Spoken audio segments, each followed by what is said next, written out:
ചെറുപാടി ചെന്ന് വീട്ടിൽ നമുക്ക് പരിചയമുള്ള ഒരാളെ വീട് തന്നെയാണ്. ആ വീട്ടിൽ കൊണ്ടു വന്നിട്ട് അവര് പെട്ടെന്ന് ഒരു ഭർത്താവും ഈ കുട്ടിനെയും ഇയാളും ചെയ്യാവുന്ന പറഞ്ഞ ആള് അത് പറഞ്ഞ ഡോക്ടർ പറഞ്ഞത് ശരിയല്ല. അയാൾ വീട്ടിൽ കൊണ്ട് അയാളെ വായിലടച്ചിട്ട് ഈ കുട്ടീനോട് കൈ ഇങ്ങനെ പൊക്കി പിടിച്ചു കൊടുക്കാൻ പറഞ്ഞു. ഭർത്താവ് പൊക്കി പിടിച്ചിട്ട് കൈ ഇങ്ങനെ വിരലിങ്ങനെ അനക്കാൻ പറഞ്ഞു. ഞാൻ ഈ കുട്ടികളൊന്ന് നേരിട്ട് ചോദിച്ചറിഞ്ഞതാണ് ഈ വിഷയമൊക്കെ. സംഗതി കേട്ടപ്പോൾ ഞാൻ നിർത്തുന്ന ഒരാൾ പറഞ്ഞ് വിശ്വസിക്കാൻ ഭർത്താവ് കൈ ഇങ്ങനെ വെച്ച് വിരലെടുക്കാൻ പറഞ്ഞു.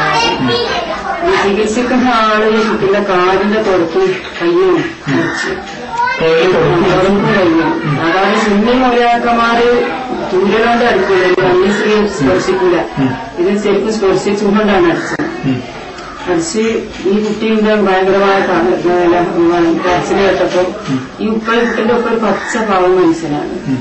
കാലിന് ആദ്യം തോന്നിയില്ലാത്തൊരാൾ ഇങ്ങനെ അപസ്മാരം നിൽക്കും. ഇതിനോട് പറയാനൊന്നുള്ളൊരു തന്റേടമില്ല. ഇയാളവിടെ സിറ്റൗട്ടില് തലമിൽ വീണെന്ന് തന്നെ ഭാര്യ അടുക്കളയിൽ വീണു. ഏതായാലും കുറച്ച് തകരാറും ഇപ്പൊ എന്റെ അടുത്തുണ്ട്. ഒരു കരച്ചിൽ കേൾക്കുമ്പോ അവർക്ക് വാതിൽ ചവിട്ടി തുറപ്പിച്ചാൽ മതിയായിരുന്നു. അവര് കഴിഞ്ഞ് വാതിൽ തുറന്നു നോക്കുമ്പോൾ കുട്ടിയുടെ ശരീരമാകെ പാടുകള്. കുട്ടിക്ക് ശരിക്കും എഴുന്നേക്കാൻ തന്നെ കഴിയുന്നില്ല. വാഹനത്തിൽ കൊണ്ട് വരാനോ പിന്നെ കുട്ടിയെ കുറിച്ച് വാഹനത്തിലാണ് കയറ്റി അവർ വിളിച്ചു കൊണ്ടുപോകുന്നത്. ഇവൻ പറയണത് ഈ ചികിത്സ ചെയ്ത ആളുകളെ അവർ വിളിച്ചു വെച്ചാൽ പറയണത് അവരത് എന്റെ വീട്ടിൽ നിന്ന് ചികിത്സ കഴിച്ച് ഭക്ഷണം കഴിച്ചാൽ മതിയാണ്. അങ്ങനെ ഉണ്ടെങ്കിൽ അത് ഈ വാപ്പന്റെ ഉപ്പന്റെ വന്നിട്ട് തകരാറുണ്ട്. ഇത്തരം സംഭവിച്ചിട്ട് വീണ്ടും വീട്ടിൽ അവർ ഭക്ഷണം കഴിക്കുക തന്നെ ഒരിക്കലും ഒരു ഇതല്ലല്ലോ. അത് കുറച്ച് തകരാറ് അവരെടുത്തുണ്ട്. വിശ്വാസം എടുക്കുണ്ടാവണം. ഈ ഇങ്ങനെ ഉണ്ടാവുന്നുള്ള എങ്ങനെയും മാറട്ടെ അങ്ങനെ ചിന്താഗതി ചിലപ്പോൾ അവർക്കുണ്ടായിട്ടുണ്ടാണ് ഉണ്ടാവുമല്ലോ. ഏതായാലും ഒരു വാഹനത്തിൽ ഇവിടെ കൊണ്ടുവന്നു. പിറ്റേ ദിവസം അയൽവാസികളെ വിളിച്ച് കാണിച്ചപ്പോ എല്ലാരും പറഞ്ഞു നമ്മൾ പോലീസിൽ കേസ് കൊടുക്കണം.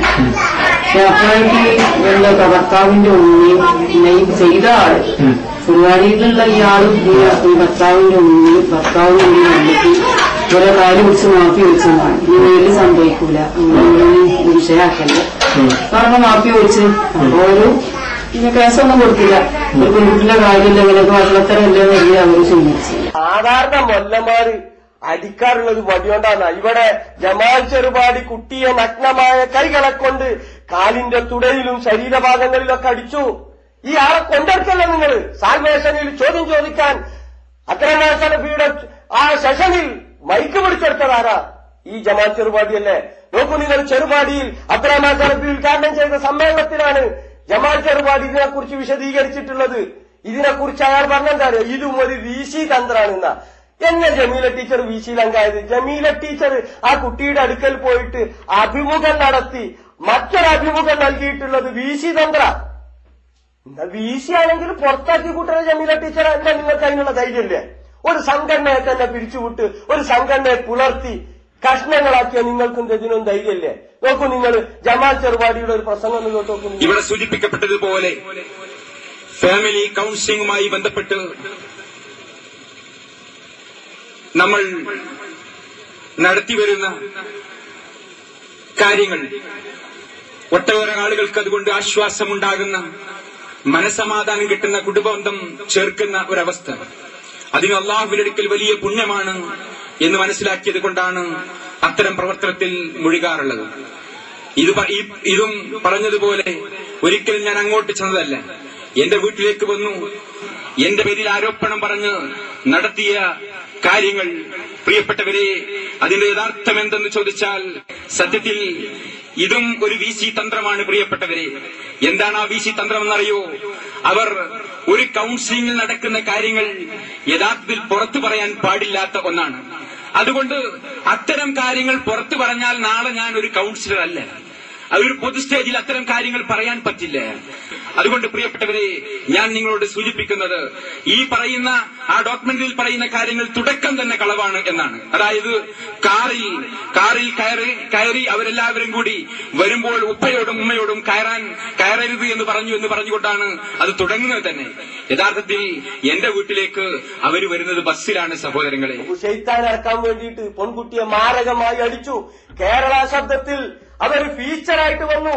മുജാഹിദ് ജിന്ന് യുവതിയെ പീഡിപ്പിച്ചു എന്നാണ്. നോക്കൂ നിങ്ങൾ, മുജാഹിദുകൾക്കാണ് ഇതിന്റെ മുഴുവൻ അപമാനം ഉണ്ടായത്. ആരാ ഈ അപമാനം വരുത്തിച്ചത്? എന്നിട്ടിപ്പോ മൂപ്പരെന്താ പ്രസംഗിച്ചത്? ഞാൻ കൗൺസിലിംഗ് ആണ് നടത്തിയത് എന്ന്. നോക്കൂ, എനിക്ക് നന്നായിട്ട് അറിയാം ജമാഅത്ത് ചെറുപാടിയെ, കണ്ണൂട്ടി അറിഞ്ഞാളാ. കൗൺസിലിംഗ് നടത്താറുണ്ട് മനുഷ്യന്മാര്. കൗൺസിലിംഗ് നടത്താൻ അതിന് വേണ്ട വിദ്യാഭ്യാസവും യോഗ്യതയൊക്കെ ഉണ്ട്. ജമാഅത്ത് ചെറുപാടിക്ക് എന്ത് യോഗ്യതയുള്ളത്? മാത്രമല്ല, കൗൺസിലിംഗ് നടക്കുന്നിടത്ത് അടിക്കുന്നതിനെ കുറിച്ച് എവിടെ പറഞ്ഞു കൂട്ടരെ? അടിക്കുന്നതിനെ കുറിച്ച് എവിടെ പറഞ്ഞു എന്ന് വിശദീകരിച്ചാൽ തർക്കമില്ല. ജമാഅത്ത് ചെറുപാടിക്ക് അറിയാം, കുടുംബ ബന്ധങ്ങൾ ചേർക്കാൻ അള്ളാന്റെ അടുക്കൽ നിന്ന് പ്രതിഫലം കിട്ടുന്ന കാര്യം, ഒരു കൗൺസിലർ നടത്തുന്ന കാര്യമൊക്കെ പുറത്തു പറയാൻ പാടില്ല. അങ്ങനെ പറഞ്ഞാൽ പിന്നെ ഞാൻ യഥാർത്ഥ കൗൺസിലറല്ല സുഹൃത്തുക്കളെന്ന്. നല്ല കുടുംബ ബന്ധം ചേർത്തല. മുണ്ടാങ്ങരത്തെ പെൺകുട്ടിയും പുരുഷനും എന്താ നടക്കുന്നത്? രണ്ട് വിവാഹമോചനം നടന്നു. കുടുംബ ബന്ധം ചേർത്താനാണ് അത്ര കൗൺസിലിംഗ് നടത്തിയത്. വിവാഹമോചിതയായി ആ പെൺകുട്ടി വീട്ടിലിരിക്കുന്നു, മുടക്കാച്ചരക്കായി. മറ്റോനോ ഓനും പെണ്ണിട്ടുന്നില്ല. അവിടെ വന്ന ആൾക്കാർ പറയും ആ ടീം ജിന്നിന്റെ ടീമാണ് ഇട്ടോന്ന്. ചെറുപാടി കൊണ്ടുപോകും, ചെറുപാടി കൊണ്ടുപോകും പറയും. അവനും ഈ രീതിയിൽ നല്ല കൗൺസിലിംഗ് അല്ലേ? എന്ത് കുടുംബ ബന്ധമാണ് ഇവിടെ ചേർത്തിയിട്ടുള്ളത്? ഇങ്ങനെയൊക്കെയാണ് വസ്തുതകൾ. അന്ധവിശ്വാസം മനുഷ്യൻ എവിടേക്കാണ് എത്തിക്കുന്നത്? ഇതിനെല്ലാം വിശദമായി വിമർശിച്ചുകൊണ്ട് നമ്മൾ ഈ മന്ത്രവാദത്തെയും ഈ ജിന്നുവാദം ഇറക്കുന്നതിനെയും ശൈത്താൻവാദം ഇറക്കുന്നതിനെയും എതിർത്ത് സംസാരിച്ചവരാണ് കേരളത്തിലെ ഇസ്ലാഹി പ്രസ്ഥാനക്കാർ. പക്ഷേ ഇപ്പോൾ അത്തരം ഈ ഇസ്ലാഹി പ്രസ്ഥാനത്തിൽപ്പെട്ട മൗലികമാർ തന്നെ ജിന്നുവാദം ഇറക്കാനും ശൈത്താൻവാദം ഇറക്കാനും പോകാൻ തുടങ്ങിയിരിക്കുന്നു എന്ന് പറയുമ്പോൾ എവിടേക്കാണ് നമ്മുടെ തൗഹീദ് പോകുന്നത്, എവിടേക്കാണ് ഈ പ്രസ്ഥാനം പോകുന്നതും തിരിച്ചറിവ് നമുക്കുണ്ടാവണം. സിഹിറിന് ഒരു യാഥാർത്ഥ്യവുമില്ല എന്നായിരുന്നു പുതിയ തൗഹീദിന്റെ ഇറക്കുപതി വരെ മുജാഹിദ് വിശ്വാസം. കാരണം മറഞ്ഞ മാർഗത്തിൽ പിശാചിനും ഉപദ്രവം ചെയ്യാൻ കഴിയുമെന്ന വിശ്വാസം അതിലുണ്ട് എന്നായിരുന്നു വാദം. പഴയ തൗഹീദിന്റെ കാലത്ത് സിഹിർ ഫലിക്കില്ലെന്നും ഫലിക്കും എന്ന് വാദമുള്ളവർ എനിക്കത് സിഹിർ ചെയ്യട്ടെ എന്നും വെല്ലുവിളിച്ചുകൊണ്ട് സക്കരിയ സുലാഹി നടത്തിയ പ്രസംഗം കേൾക്കുക. അപ്പൊ മാരണം ചെയ്തു എന്ന വിശ്വാസം ഒരാളെക്കുറിച്ച് നമുക്കുണ്ടായാൽ അത് നമ്മൾ തിരുത്തണം. അങ്ങനെ ഒരാളെക്കുറിച്ച് നമ്മൾ വിശ്വസിക്കാൻ പാടില്ല. തൗഹീദ് അനുസരിച്ച് ഇപ്പൊ ചില ആളുകൾക്ക് സംശയം, അത് ഫലിക്കോ ഫലിക്കൂലേ എന്ന് ചർച്ച ചെയ്യണം. എന്തിനാ? നമ്മളെ സംബന്ധിച്ചിടത്തോളം ഫലിക്കൂലെന്നല്ല നമ്മളെ വിശ്വാസം. അതനുസരിച്ച് നമ്മൾ നിന്നാ മതി. എത്ര ചെഴുത്താന്മാർ ഒന്നിച്ച് സീർ ചെയ്താലും ഇപ്പൊ ഞമ്മക്ക് വെല്ലുവിളിക്കുന്നു. ഞങ്ങളൊക്കെ ഇപ്പൊ ഇതിനെതിരെ പ്രസംഗിച്ചടക്കുന്ന ആളുകളാ. എന്നാ ഈ സീറന്മാർക്ക് ഞങ്ങൾക്കൊക്കെ എതിരിലൊക്കെ അന്ന് സീർ ചെയ്തൂടെ? അപ്പൊ ഞാൻ വീട്ടിൽ നിന്ന് പുറപ്പെട്ട് പാറാനിക്ക് എത്രയും പകരം വേറെ എവിടെയെങ്കിലും പോയി ഇറങ്ങൂലേ? കണപ്പന് പറയുന്നത് അങ്ങനെയാണ്. യാത്ര പുറപ്പെട്ടാൽ തിരിച്ചുവിടാൻ കഴിയുന്ന ഒറ്റിരിക്കാനൊക്കെ എന്ന് പറയാം. അയാൾ എന്തെങ്കിലും കൂടോത്രം ചെയ്താല് പാറാനിക്ക് വന്ന് ഞാൻ വേറെ എവിടെ പോയി ഇറങ്ങൂല. അന്ധവിശ്വാസത്തെ കുറിച്ച് പ്രസംഗിക്കാൻ പോകുന്ന ചങ്ങായി മോൻ അവിടെ എത്താതെ തട്ടിത്തിരിഞ്ഞ് എവിടെങ്കിലും എത്തുമെന്ന് വിചാരിച്ചാൽ പോലെ. മാത്രമല്ല, ഇസ്രായേലിനെതിരെ വലിയ സിഹ്റാൻ ചെയ്താൽ പോലെ. അറബ് രാഷ്ട്രങ്ങളൊക്കെ പാടെ കൂടി കോടിക്കണക്കിന് ഉറുപ്പ്യ ചെലവാക്കിയിട്ട് കഷ്ടപ്പെട്ടുകൊണ്ടിരിക്കുക ഇസ്രായേലിനെ കൊണ്ട്. എന്നാൽ ഇസ്രായേലിനെതിരെ സിഹ്റാൻ ചെയ്താൽ പോലെ.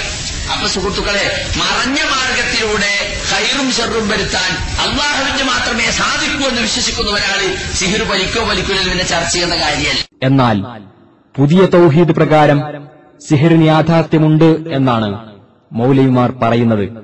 നിർലജ്ജം അതേ നാവുകൊണ്ടുതന്നെ സിഹിർ ഫലിക്കുമെന്ന് സമർത്ഥിക്കുന്ന സക്കരിയുടെ പ്രസംഗം ശ്രദ്ധിക്കുക. സിഹിറിന് യാഥാർത്ഥ്യമുണ്ട്. അതുകൊണ്ടാണല്ലോ വൻ പാപങ്ങളിൽ ഒന്നായിട്ട് അതിന് എണ്ണിയത് അല്ലേ? ഒന്നാമത്തെ വൻ പാപം ശിർക്ക്, രണ്ടാമത്തേതാ സിഹിർ. ഇല്ലാത്ത ഒരു കാര്യത്തെ നിരോധിക്കേണ്ട കാര്യമില്ലല്ലോ. അപ്പൊ യാഥാർത്ഥ്യമുണ്ട്, ആളുകൾ അത് ഉപയോഗിക്കുന്നുമുണ്ട്. അതുകൊണ്ടാണ് അത് ചെയ്യാൻ പാടില്ല എന്ന് പറഞ്ഞത്. പിന്നെ ചില ആളുകൾ പറയും, എന്നാ എനിക്ക് ചെയ്യട്ടെ, നിങ്ങൾക്ക് ചെയ്യട്ടെ, എനിക്കില്ല നമുക്ക് ചെയ്യട്ടെ എന്ന് പറഞ്ഞതിന്റെ അർത്ഥം എന്താ? ചെയ്തോ കാഫിറാവൂലേ? ഒരാൾ കാഫിറായിട്ട് നമ്മളെ വിശ്വസിപ്പിക്കാൻ നിൽക്കുവോ?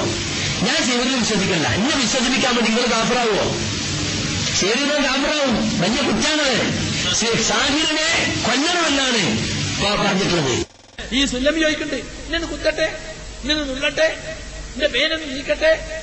യുക്തിവാദികൾ വെല്ലുവിളിക്കലുണ്ടല്ലോ, നിങ്ങൾക്ക് അങ്ങനെ ഒരു പടച്ചോണ്ടെങ്കിൽ ഈ പേനെന്ന് അങ്ങോട്ട് നീക്കട്ടെ, നിങ്ങൾക്ക് അങ്ങനെ ഒരു പടച്ചോണ്ടെങ്കിൽ ഈ മൈക്കെന്ന് അങ്ങോട്ട് നീക്കട്ടെ.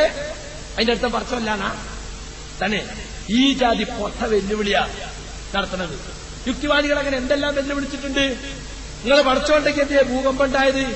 നിങ്ങളെ റഹ്മത്തുൽ ആലമീന് ലോകത്തിന് മുഴുവൻ കാരുണ്യമായ പടച്ചോണ്ടായിട്ട് മിനയിൽ തീപിടുത്തുണ്ടായത് എന്നൊക്കെ ചോദിക്കുന്ന വല്ല വെല്ലുവിളിയാണ്.